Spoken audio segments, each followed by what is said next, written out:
বর্ণনায় আছে একবার আল্লাহর রাসূল সাল্লাল্লাহু আলাইহি ওয়াসাল্লাম উহুদ পাহাড়ের সামনে, উহুদ পাহাড়ের উপরে যে দাঁড়াইছেন। নবীজির সাথে আবু বকর আছে, হযরত উমর আছে, হযরত উসমান রাদিয়াল্লাহু আনহুম আজমাইন, ওনারা নবীজির সাথে আছেন। আল্লাহর রাসূলের সাথে 3 সাহাবী আছেন। আল্লাহর রাসূল উহুদ পাহাড়ের উপরে দাঁড়াইছেন। উহুদ পাহাড় খুশিতে নাচা আরম্ভ করছে, কারণ উহুদ চিনে ফেলেছে আমার উপরে সাইয়্যিদুল মুরসালিন এসেছে, খুশিতে নাচতেছে। উহুদ চিনে ফেলেছে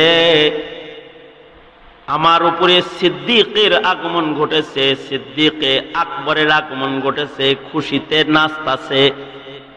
উহুদ চিনে ফেলেছে আমার উপরে ওমর আগমন করেছে, আমার উপরে উসমান আগমন করেছে। পয়গম্বর কেউ উহুদ চিনে, আবু বকর উমর উসমান কেউ উহুদ পাহাড় চিনে। এটা নাচানাচি শুরু করছে। যখন এটা নাচতেছে, আল্লাহর রাসূল উহুদকে ডেকে বললেন, এই স্থির হও, নাচানাচি বন্ধ করো। তোমার উপরে একজন পয়গম্বর, একজন সিদ্দিক আর 2 জন শহীদ দাঁড়িয়ে আছে। আল্লাহু আকবার কাবীরা। আল্লাহর রাসূল যখন এই কথা বলছেন, উহুদ পাহাড়ের নড়াচড়া বন্ধ হয়ে গেছে। মানুষ কথা শোনে না, কিন্তু পাহাড় কথা শুনে ফেলেছে। যে পাহাড়ও কথা শুনে তার দাম কেন বাড়বে না? পাহাড় যেহেতু নবীর কথা শুনছে, নবীজি তাকে বলছেন, এই তুমি নড়াচড়া বন্ধ করো।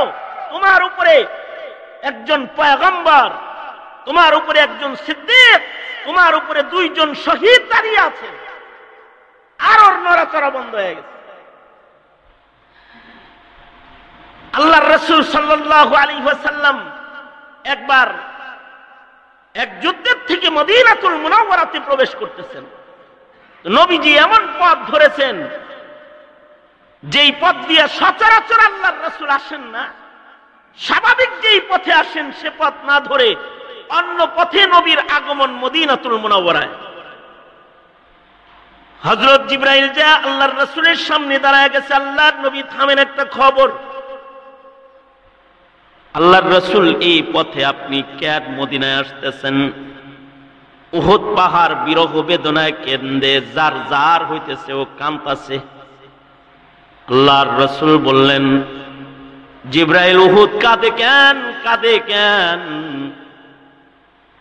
হযরত জিবরাইল বলে, সরকার গো, আপনি যখন মদিনায় ঢুকেন এই পথ দিয়ে ঢুকেন, তো আপনি উহুদ দেখে দেখে মদিনায় ঢুকেন। আপনি উহুদকে দেখেন আর উহুদ আপনাকে তাকায় তাকায় দেখে। আজকে এমন পথ দিয়া আপনি মদিনায় ঢুকতেছেন, আপনিও উহুদ দেখেন না, উহুদও আপনারে দেখে না। এই যে উহুদ আপনাকে দেখতে পায় না, এই বিরহ বেদনায় উহুদ কাঁদতেছে। আপনারে দেখে না যে এই জ্বালা যন্ত্রণায় কান্নাকাটা করতেছে। আল্লাহর রাসূল সাল্লাল্লাহু আলাইহি ওয়াসাল্লাম সাথে সাথে রাস্তা পরিবর্তন করলেন। নবীজি ঘুরে আবার ওই পথে গেলেন যেই পথে গেলে উহুদ দেখা যায়। এবার আল্লাহর রাসূল উহুদ দেখে দেখে দেখে দেখে সামনে বাড়তেছেন। উহুদ পাহাড়ের পাদদেশে এসে দাঁড়িয়ে আল্লাহর রাসূল সাথীদেরকে বললেন, সাথীরা দাঁড়াও, একটা কথা শোনো। আজকে হাযা উহুদ, এটা জাবালে উহুদ, ইউহিব্বুনি ওয়া উহিব্বুহু, ও আমাকে ভালোবাসে। আর একটা কথা শোনো, আমি রাসূল নিজেও কিন্তু ওকে ভালোবাসি। জামাদাত কিন্তু তার কিছু বুঝ থাকার কারণে সে অন্যান্য পাহাড়ের মতো সে নয়। পাহাড়ের ভেতরে বুঝের কারণে তার দাম বেড়ে গেছে। গাছেরও বুঝ আছে। হাদিসে বর্ণিত কিছু গাছ আছে যে গাছগুলোর বুঝ আছে। এই গাছগুলোর প্রশংসা পরিণত হয়ে গেছে। নবী আলাইহিস সালাতু ওয়াস সালামের সম্মান কিছু গাছেও বুঝেছে। এই গাছগুলো দামি গাছ। নবীজি চাচার সাথে ব্যবসায় যাচ্ছেন, সিরাত লেখে এক গাছতলায় বাণিজ্যিক কাফেলা বসেছে। আল্লাহর রাসূল মুরব্বিদের ছায়ায় বসতে দিয়ে নিজে রোদ্রে বসছে, কিন্তু গাছ নাবাতাত রাসূলকে চিনে গাছটা তার ডালাকে বাড়ায়া দিয়ে আল্লাহর রাসূলের মাথার উপরে ছায়া দিতেছে। এই গাছ তো আর এক গাছের মতো নয়, এই গাছেরও মূল্য আছে। যেমন মরা খেজুর গাছ রাসূলকে চিনে, এ কারণে মরা খেজুর গাছ কিন্তু তার মূল্য বেশি। গাছটা মরা গাছ, খেজুর গাছের ফালি খণ্ড, মসজিদে নববীর খুঁটি, মিম্বার ঢুকতেছে, গাছেরও কিছু বুঝ আছে। ও রাসূল চিনে, নবী চিনে, নবী চিনে ও চিৎকার করে কান্না শুরু করেছে। বুখারী শরীফ সহকারে হাদিসের প্রায় কিতাবে ঘটনা বর্ণিত যে এই ফালি গাছের টুকরাটা রাসূলের জন্য জোরে চিৎকার করে এত জোরে কান্না শুরু করছে যে মদিনা গরম বানায় ফেলছে। সব সাহাবীরা কান্না শুরু করে। শেষ বেলায় আল্লাহর রাসূল সাল্লাল্লাহু আলাইহি ওয়াসাল্লাম মরা কাষ্ঠখণ্ডের এই ভালোবাসা আর এই ঈমানের স্বীকৃতি প্রদান করেছেন এবং তাকে আল্লাহর রাসূল সান্ত্বনা দিয়েছেন। আল্লাহর রাসূল সাল্লাল্লাহু আলাইহি ওয়াসাল্লাম তাকে নিজের সাথে জান্নাতে থাকার অফারও দিয়েছেন, সুসংবাদ দিয়েছেন। গাছটা বুঝমান গাছ, নবীর কথা বুঝে নবীর কথা ঈমান আইনা ফেলছে। নবীর খুশখবরি শুই না গাছ তার কান্নাকে বন্ধ করে দিয়েছে। বাশির পয়গম্বর সুসংবাদ দিছে, সুতরাং সুসংবাদটা বিশ্বাস করে নিয়েছে, তার কান্না বন্ধ হয়ে গেছে। হাজার গাছের মতো সে গাছটা নয়, এই গাছটার বড় দাম। এই গাছের বুঝের কারণে এই গাছটা আল্লাহ পাকের কাছেও দামি হয়ে গেছে। অথচ এটা গাছ, কিন্তু এই গাছেরও তো কিছু বুঝ আছে। কিন্তু মানুষ হয়ে কারণ যদি বুঝ গরু ছাগলের মতন হয় বুঝ শূন্য, যদি কুকুরের মতন হয় বুঝ শূন্য, যদি হাইওয়ান জানোয়ারের মতন যদি বুঝবিহীন আকলবিহীন চলাফেরা যদি তার হয়, তাহলে এটা দেখতে মানুষ হলে। আপনারা এত নড়াচড়া করেন না, এত কাম করেন না আল্লাহর রাস্তায়। জায়গাটা তো এমনি ইয়া না, মসজিদ না, মসজিদে একজন একদিকে তাকাইলে সব ওই দিকে তাকায়। তা তাওয়াজ্জুহ নষ্ট হয়ে গেলে যা কিছু বলছে এগুলো সব ভুলে যায়, স্মরণ থাকে না, কিচ্ছু স্মরণ থাকে না। আর যদি মানুষের ভেতরে পশুত্ব এসে যায়, তাহলে আল্লাহ তাআলা বলে ও তাহলে পশু রয় না, বালহুম আবাল হয়ে যায়। কারণ ওকে তো আল্লাহ তাআলা পশু বানায় নাই, ওকে বানাইছে ইনসান, কিন্তু স্বভাবগত হয়ে গেছে হাইওয়ান। তাহলে ও কেমন যেন হাইওয়ানই হয় নাই, হাইওয়ানের চাইতেও নিম্নে চলে গেছে, নিকৃষ্ট হয়ে গেছে। আসলেও তাই, যাদের ভেতরে এই পশুত্ব এসে যায় তারা হাইওয়ানের চাইতে নিকৃষ্ট হয়ে যায়, অথবা তাদেরকে মানুষ পশু বলেও গালি দেয়। যেমন কুকুরের যৌনাচারের কোনো নিয়ম কানুন নাই, ও রাস্তাঘাটে যৌনাচার করে। কোন মানুষকে যদি এমন নগ্ন চলাফেরায় কেউ দেখে ফেলে, ও যাইতেছে হুন্ডার উপরে চড়ে, যুবক যুবতী মোটর সাইকেল দিয়ে যাচ্ছে, সুন্দর পোশাক পরে যাচ্ছে, দামি ব্র্যান্ডের কাপড় তার গায়ে আছে, কিন্তু তাদের স্বভাবগত দোষের কারণে কখনো কখনো রাস্তার মানুষেরা তাকে কুকুর বলে গালি দিয়ে দেয়, কুত্তা কুত্তি বলে গালি দিয়ে দেয়। এখান দিয়ে কে চলে গেল, এটা মানুষ গেল না, এটা কুত্তা কুত্তি গেছে, এটা বলে ফেলে। কেন বলল? তার ইনসানিয়ত, তার মানবতা, মানবিক গুণ এগুলোকে সে কবর দিয়ে ফেলেছে, আর পশুত্বের দোষ তার ভেতরে পাওয়া গেছে। এ কারণে পোশাক পরিহিতা হওয়ার পরেও কুত্তা কুত্তির ডাকে তাকে ডাকা হয়ে যায়, তাকে তুলনা করা হয়ে যায়। এই মানুষগুলো যেন এরকম পশুর সাথে মিলে না যায়, অথবা শয়তানের দোষে দোষী না হয়ে যায়। এ কারণে মানুষের ভেতর থেকেই যুগে যুগে আল্লাহ তাআলা গুণী মানুষ পৃথিবীতে প্রেরণ করেছেন। কিয়ামত পর্যন্ত আনেওয়ালা উম্মতে মুহাম্মাদীর জন্য উত্তম আদর্শ মহামানব হিসেবে যাকে আল্লাহ তাআলা নির্বাচন করেছেন আমাদের জন্য, তিনি হলেন আপনার আমার নবী মুহাম্মদুর রাসূলুল্লাহ। আওয়াজ করে বলুন সাল্লাল্লাহু আলাইহি ওয়াসাল্লাম। আবার বলি মুহাম্মদুর রাসূলুল্লাহ সাল্লাল্লাহু আলাইহি ওয়াসাল্লাম।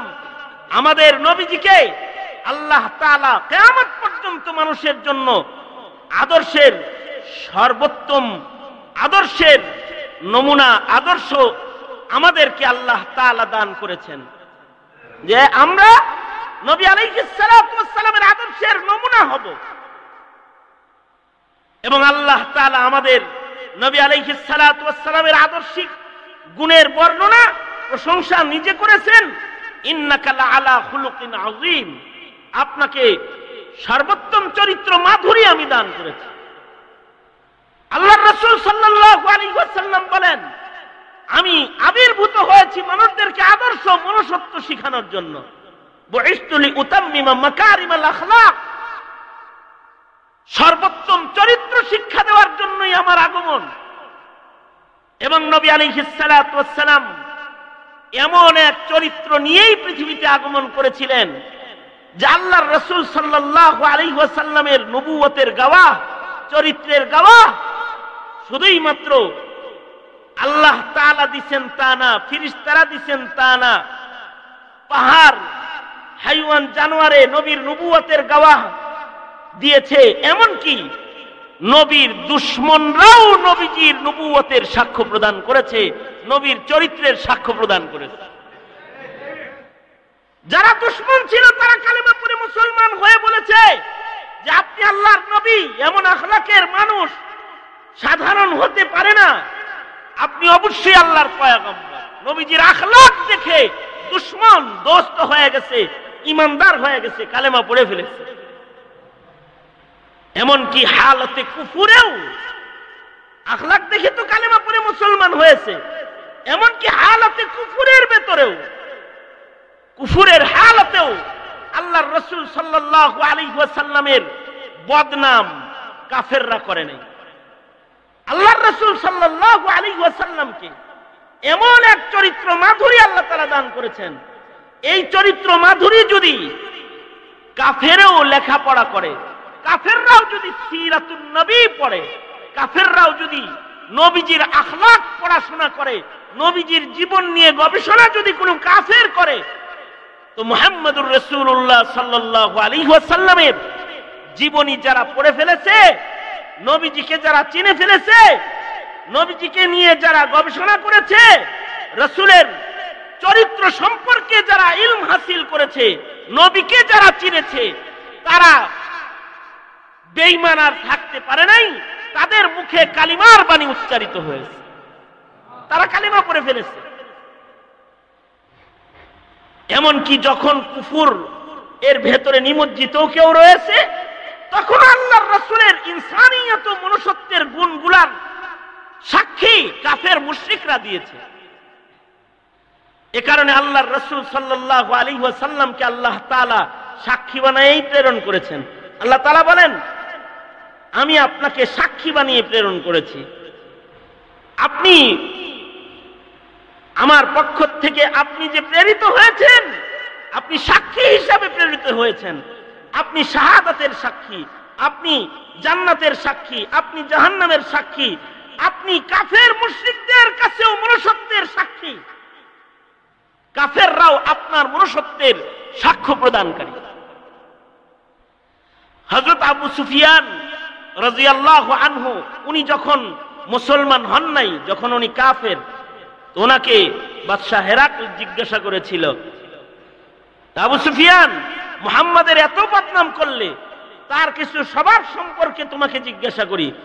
সে দ্বন্দ্ব লাগায়, স্বামী স্ত্রীর ঘর নষ্ট করে দেয়, পিতা পুত্রে দ্বন্দ্ব লাগায়, সামাজিক ফাসাদ সৃষ্টি করে। তো আমি তোমার কাছে জিজ্ঞাসা করতে চাই কিছু প্রশ্ন।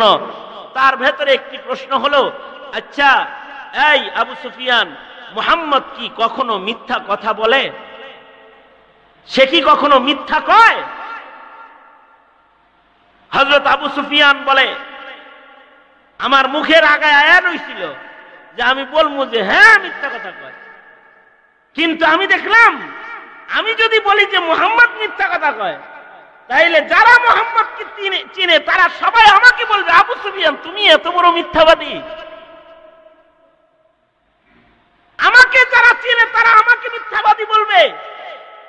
শেষ বেলায় বদনাম করতে গিয়ে হেরাক্লের দরবারে মুহাম্মদুর রাসূলুল্লাহ সাল্লাল্লাহু আলাইহি ওয়াসাল্লামের প্রশংসা করে ফেললাম। হযরত আবু সুফিয়ান বলে, আমি বললাম লোকটার বদনাম করেছি, কিন্তু লোকটার এটি গুণ, এই লোকটা জন্মের পর থেকে আজও পর্যন্ত তাকে আরব নগরের কেউ জীবনে কোনোদিন মিথ্যা বলতে শুনেনি। তাকে সকলে আল আমিন, চির সত্যবাদী বলে ডাকাডাকি করে। এটা তার গুণ। আল ফাজলু মান শাহিদাত লাহুল আদা, দুশমনেও যদি কারোর ফজিলত বলা শুরু করে, এটা হলো শ্রেষ্ঠত্ব। দুশমনও তার গুণ গায়, তার প্রশংসা করে ফেলেছে। আমরা আমাদের দুশমনে গুণ গাইবে কি? আমরা নিজেরাই নিজেদের গুণ গাওয়া জানি না। আমাদের আখলাক ও মনুষ্যত্বের অধঃপতন এত নিম্নে যে আমরা নিজেরাই নিজেদের দোষ এত বেশি নজরে পড়ে যে একে অপরের দোষ চর্চা করাটা এটা এখন স্বাভাবিক কাজে পরিণত হয়েছে। এত দোষ আমাদের ভেতরে বিদ্যমান।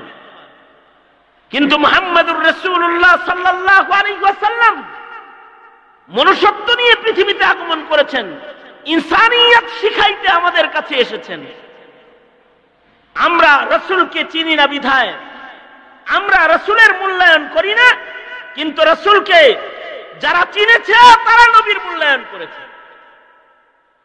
এখন এই প্রজন্ম যারা, সামনের প্রজন্ম যারা মুসলিম হিসেবে জন্মগ্রহণ করছে, তাদের ভবিষ্যৎ বড় ভয়ঙ্কর ভবিষ্যৎ। কারণ মুসলিম মিল্লাতের শিক্ষা, মুসলিম মিল্লাতের সিলেবাস, মুসলিম মিল্লাতের তালিমের ভেতরে ধর্মীয় সিলেবাস নাই, ধর্ম শিক্ষার আয়োজন নাই, রাসূলের সিরাত শিক্ষার আয়োজন নাই, পশুত্ব শিক্ষার আয়োজন শিক্ষা সিলেবাসে ঢুকেছে।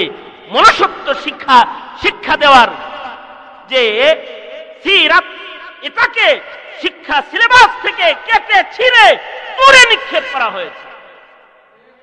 সমকামিতার মতো পশুত্বের চেয়ে নিকৃষ্টতম বস্তু শিখানোর জন্য ট্রান্সজেন্ডারের আগমন হয়েছে। অথবা সমকামিতা সমর্থক নাটক, অভিনয়, বই, এগুলো বাজারে এসেছে।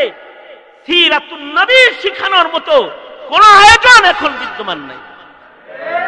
মুসলমানরা নিজেদের নবী কি, মনুষ্যত্ব কি, ইনসানিয়ত কি, ধর্ম কি, কোরআন কি, ঈমান কি জিনিস, এই বিষয়গুলো মুসলিম সন্তানরা এখন না এমএ পাস হয়ে যায়, সরকারি চাকরির বড় চেয়ারে বসে যায়, তখনও ঈমান এতটুকুও জানে না, এতটুকু ঈমান তার ভেতরে থাকে না যে শেষ নবী কাকে বলে, খাতমে নবুয়ত কি জিনিস এটাও সে চিনে না।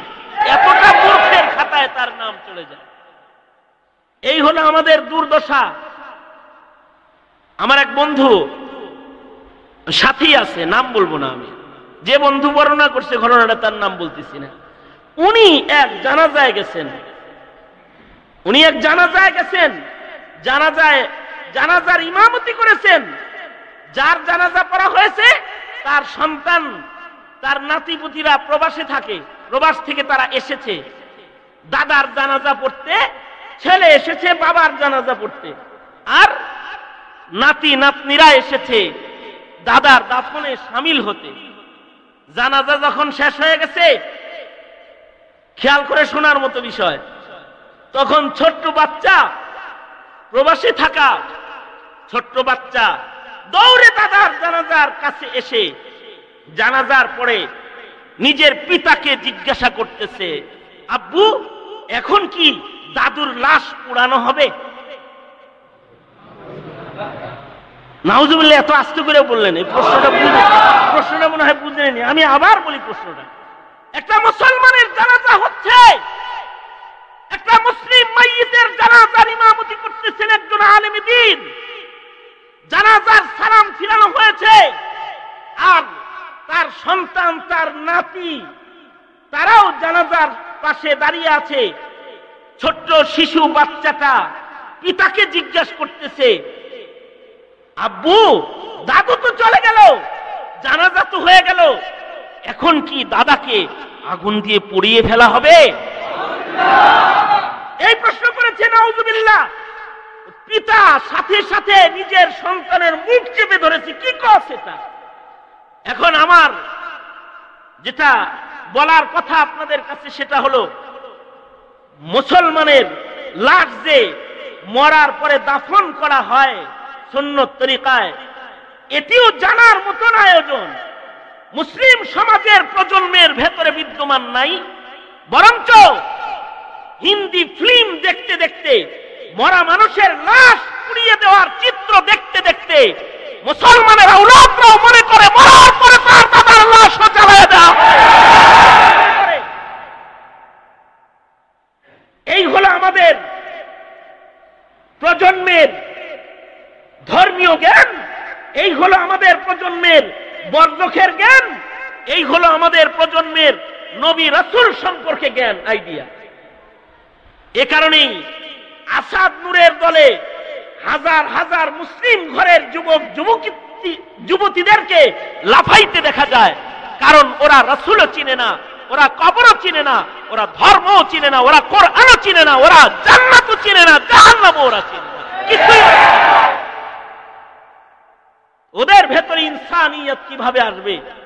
তারা ইমানের রঙে রঙিন কিভাবে হবে?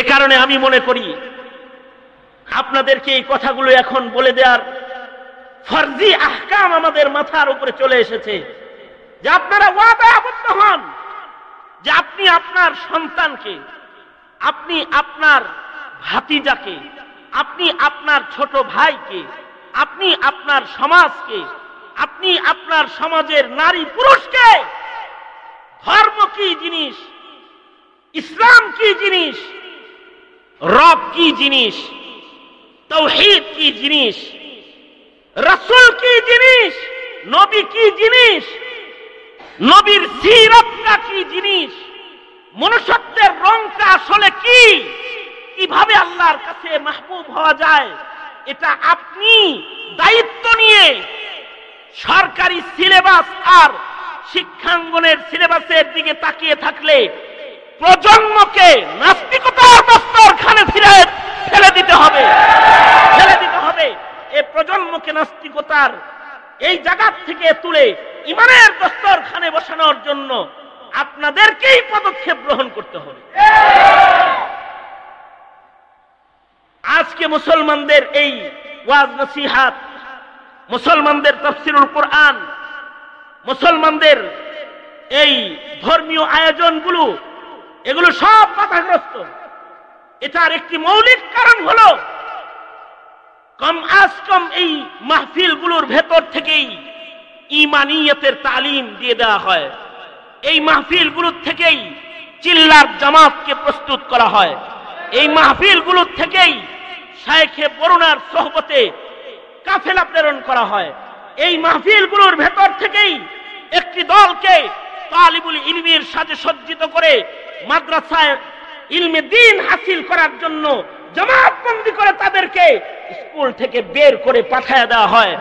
এই মাহফিলগুলোর থেকেই সুন্নতের সাথে সজ্জিত মুসলমানের জামাত বৃদ্ধি হয়, টুপি পরা মুসলমানের আধিক্য এসে যায়, পাঞ্জাবি পছন্দ সুন্নতি লিবাসের মূল্যায়নকারী মানুষের সংখ্যা বেড়ে যায়, এবং এই মাহফিলগুলো থেকেই নাস্তিক মুরতাদদের প্রতি ঘৃণা আর আলেম দ্বীনদের প্রতি আকর্ষণ, নায়েবে নবীদের প্রতি ভালোবাসা, আবেগের জায়গা প্রস্তুত করা হয়।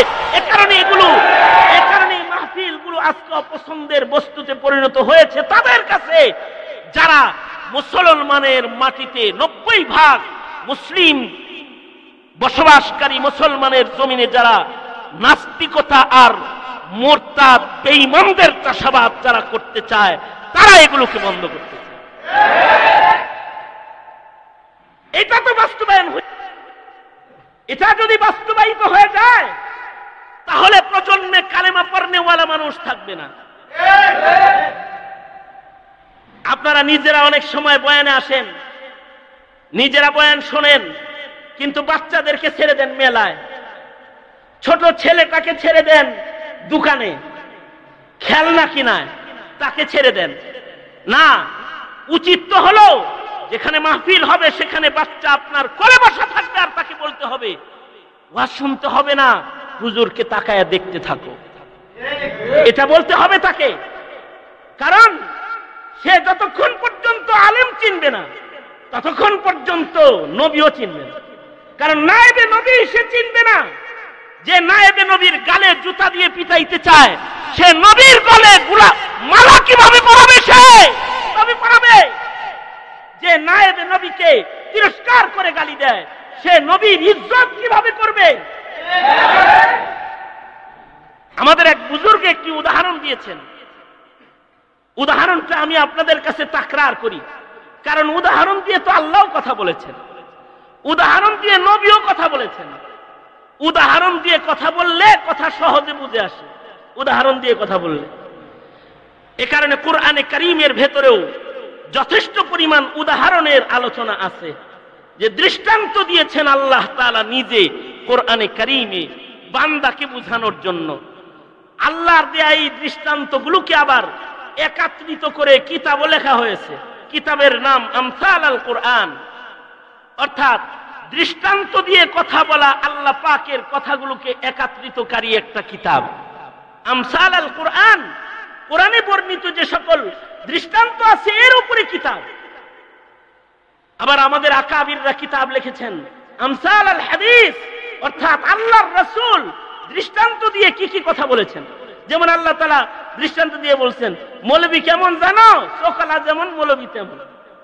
লা ইস্তাবিল আমা ওয়াল বসীর, অন্ধ আর চোখওয়ালা দুইটা যেমন সমান না, তুমি জাহেল আর যে আলেম এই দুইটা জীবনেও কোনোদিন সমান না।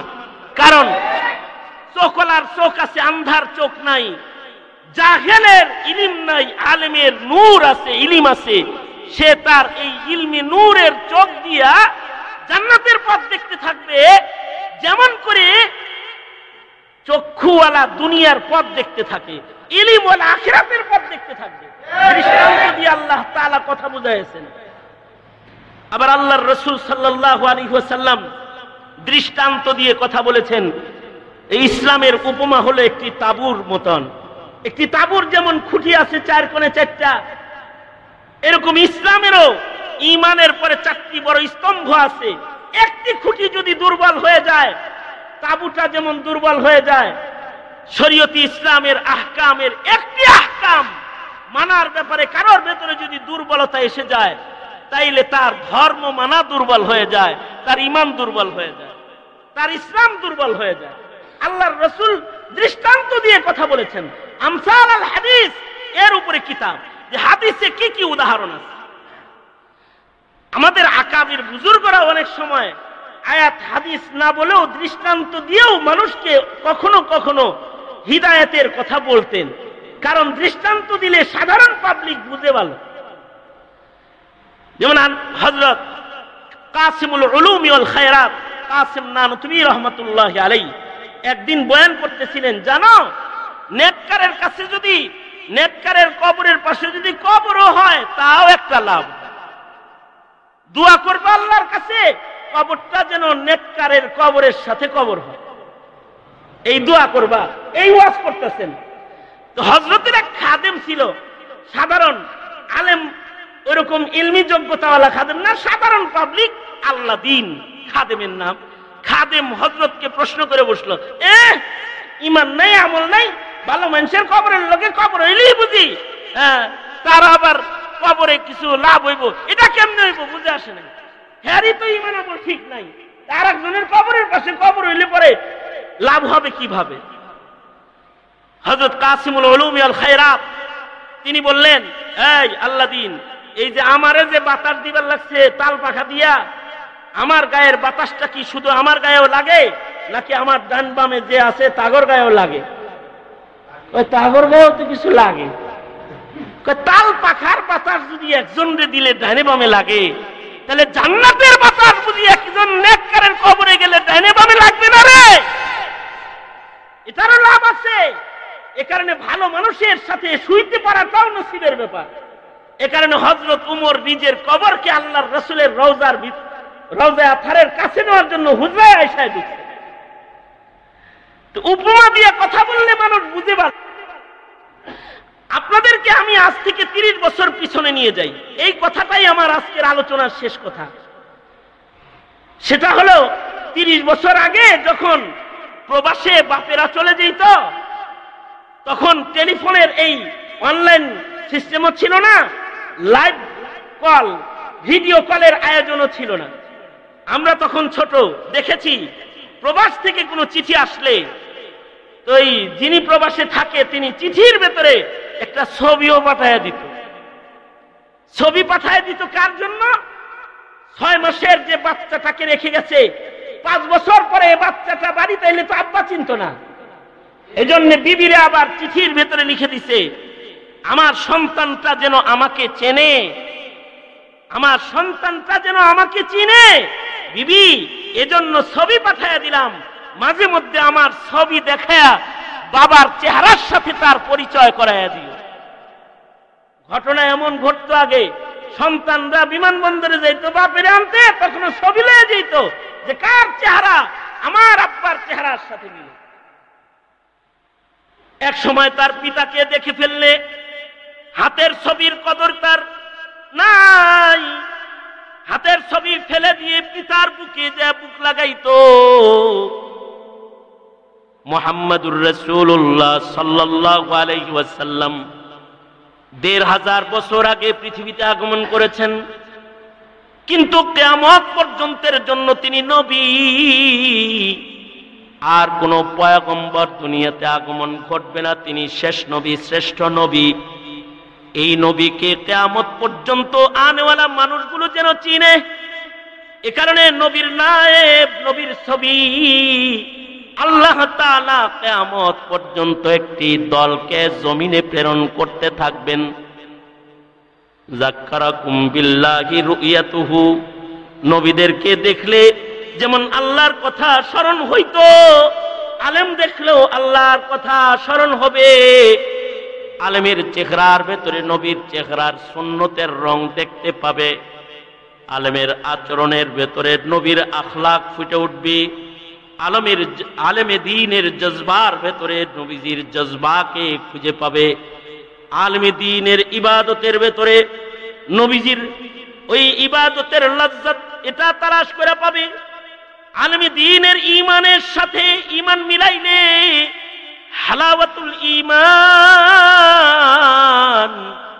সাহাবীদের যেমন নবীজির কাছে যা অনুভব হয়েছে, সাধারণদের আলেমদের কাছে গিয়ে হালাওয়াতুল ঈমান অনুভব হবে।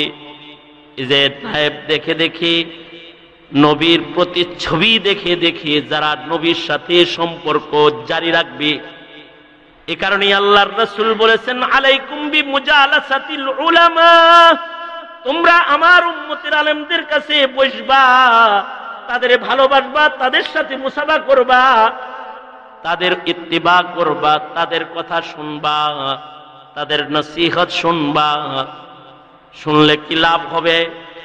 একটা তাআল্লুক পয়দা হবে, নায়েব দেখে দেখে আসল নবী চেনার যোগ্যতা তাদের এসে যাবে।